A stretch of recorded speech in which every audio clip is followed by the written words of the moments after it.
From a young age, we're often told to accept what we're taught. We're told to follow the rules, to color within the lines, to believe what we're told, because that's just the way things are. Albert Einstein, like many children, was full of questions that often annoyed his teachers, so much so that they labeled him a nuisance, forcing him to sit quietly and stop asking his silly questions. Yet these very questions were the seeds of a mind that would later revolutionize the world of physics. The physicist and philosopher Danah Zohar notes, "Don't accept what they tell you. Don't do it because someone says to do it. Ask why. Undermine the system when you feel the system's wrong. Undermine it with your questions." This isn't just about being rebellious for the sake of it. It's about maintaining the freshness and spontaneity of a child's mind, the kind of mind that isn't afraid to ask, why?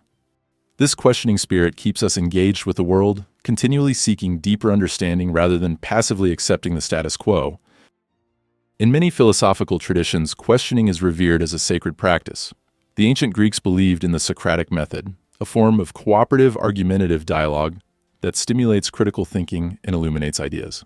Socrates, one of the most famous philosophers of all time, was known for saying, "I know that I know nothing." His approach was not about having the right answers, but about asking the right questions. Eastern philosophies echo this sentiment. In Zen Buddhism, for example, students are often given koans, paradoxical questions or statements like, "What is the sound of one hand clapping?"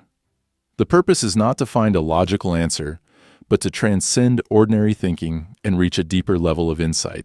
Laozi, the ancient Chinese philosopher and author of the Tao Te Ching, taught that true wisdom lies in embracing the mystery of life. "He who knows does not speak. He who speaks does not know," he wrote, emphasizing the value of silent contemplation over assertive declarations of knowledge. Laozi's philosophy encourages us to question the very nature of reality, to explore the spaces between certainty and doubt. Reframing our perspective. Questioning opens the door to reframing our perspective. Reframing is the act of shifting your mindset, of seeing things through a different lens. This shift allows us to challenge our assumptions and opens us up to new possibilities. As Wayne Dyer said, "Change the way you look at things and the things you look at change." This quote perfectly captures the power of reframing. By simply seeing a situation in a new light, we can completely transform our experience of it. This shift in perspective isn't just philosophical, it's practical. It's about stepping back from our assumptions and re-examining the world around us. This creates space for curiosity to flourish and allows us to approach problems with fresh eyes. Stepping back, allowing answers to emerge naturally, can be part of the questioning process, as sometimes in our quest for answers, we can become so focused on finding the right solution that we miss the bigger picture.